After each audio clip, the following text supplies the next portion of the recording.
Okay, nandito tayo ngayon sa 72 square meter. It's corner unit. So, start tayo dito sa living area natin. So, ito pagpasok natin. So, nandyan yung main door. Ito yung living area nyo.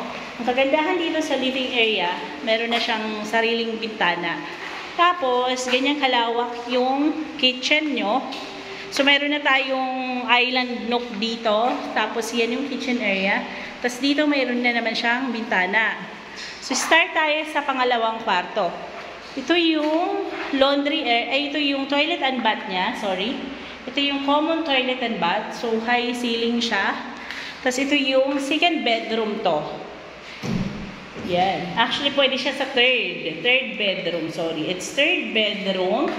Start tayo sa maliit na kwarto. Tapos, ang view niyan, kung makikita nyo yung building na yan, yan. So, natin yung bintana. Actually, hindi kita, hindi visible yung building, pero facing siya ng Ortigas. Tapos kita din dito yung Cubao. Kita rin naman dito yung MOA. Yun, kasi yun nandun yung isang project namin, yung Rochester. So, super ganda ng view. So, it's wide. Yung mga bintana niya. Tapos punta tayo dito sa ating pangalawang kwarto. So, it's 4 bedroom. Ito yung pangalawang kwarto niyan. Dalawa yung niyan, bintana. Yan. So, maganda rin yung view nito. Ito. Tapos, facing siya ng east. Facing ng Antipolo. At the same time, facing siya ng Ortigas. At saka Cubao area. So, kita siya.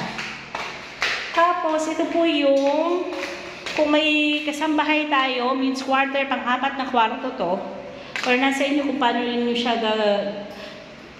panggagamitan nyo, pero pwede siya dito sa laundry area. So, nandiyan yung utility niya.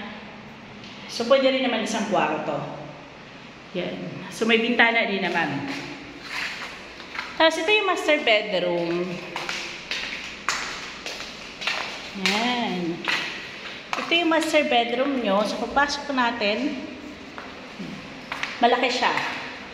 Itong kasyang-kasya ang king size. Yan. So, it's 3 bedroom. Super ganda ng view. As in, ang ganda ng view niya. Wala talaga siyang harang. Tapos, dito sa master bedroom, mayroon kang sariling toilet and bath. So, high ceiling din. Super ganda na yung limit. Walang sira. Walang leakage. High ceiling siya. Super madaming bintana. Mabintana siya talaga. Ang wide ng bintana niya. So again, it's 72 square meter. Ang price nito, nasa 5.8 million lang. Tapos ang down payment niya nasa 288. Ang down niya, tapos ang monthly niya nasa 25,000.